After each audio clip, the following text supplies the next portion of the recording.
வணக்கம். இன்றைக்கி நம்ம பார்க்க போகிற சமையல் என்னென்னு பார்த்தீங்கன்னா, ஒரு அருமையான முட்டை கிரேவி எப்படி செய்யலாங்கிறத பார்க்கலாம். இது வந்து 1 பார்ட் கிரேவி.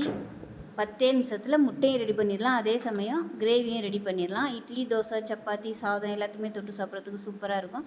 ஸோ வாங்க இந்த ரொம்ப சிம்பிளான இந்த முட்டை கிரேவி எப்படி செய்யலாங்கிறத பார்க்கலாம். ஒரு சின்ன மிக்ஸி ஜார் எடுத்துக்கலாம். இதில் பார்த்தீங்கன்னா ஒரு 4 பல் பூண்டு, சின்னதாக 2 துண்டு இஞ்சி சேர்த்துக்கலாம். இது கூடவே 1 டீஸ்பூன் போல் மிளகு, இது 3ஐயும் நல்லா அரைச்சிக்கலாம். இது தனியாக இருக்கட்டும். இதில் பார்த்திங்கன்னா மீடியம் சைஸாக ஒரு 3 தக்காளி நறுக்கிட்டு மிக்ஸி ஜாரில் சேர்த்துருக்கேன். இதையும் நல்லா நைஸாக அரைச்சிட்டு பார்க்கலாம். இப்போ ஒரு குக்கர் எடுத்துக்கலாம். இதில் பார்த்திங்கன்னா மீடியம் சைஸாக 2 பெரிய வெங்காயம் நீளமாக நறுக்கி வச்சுருக்கேன், அதை சேர்த்துக்கலாம். இது கூடவே 2 பச்சை மிளகாய் சேர்த்துக்கலாம். இது கூடவே நம்ம அரைச்சி வச்சுருக்க இஞ்சி, பூண்டு, மிளகு இடித்ததை சேர்த்துக்கலாம்.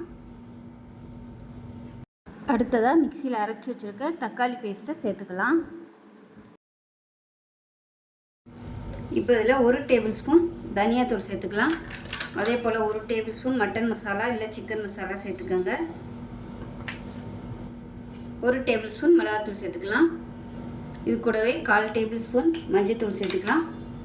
கலருக்காக காஷ்மீரி மிளகாத்தூள் ஒரு 1/4 டேபிள் ஸ்பூன் சேர்த்துருக்கேன். இது வந்து ஆப்ஷனல் தான்.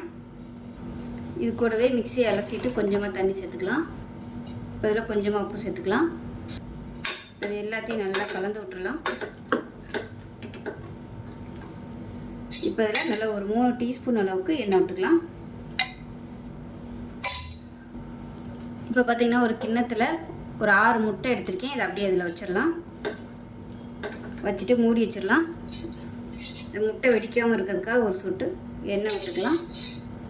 முட்டை வெடிக்காமல் இருக்கிறதுக்காக 2 கல் உப்பு சேர்த்துக்கலாம்.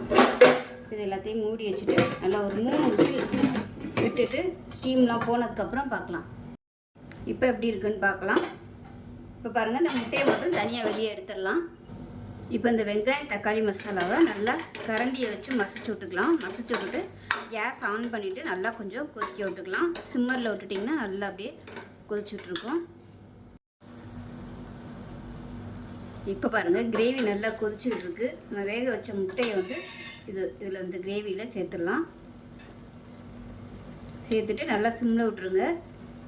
இது வந்து நீங்கள் தனியாக கடாயில் போட்டு வறுத்துட்டு சேர்க்கறதுனாலும் சேர்த்துக்கலாம், உங்களோட விருப்பம்தான்.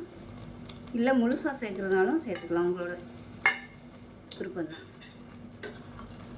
இந்த கிரேவி எல்லாத்தையுமே இது மேலே படுற மாதிரி கவர் பண்ணிவிட்டு அப்படியே மூடி வச்சுக்கலாம்.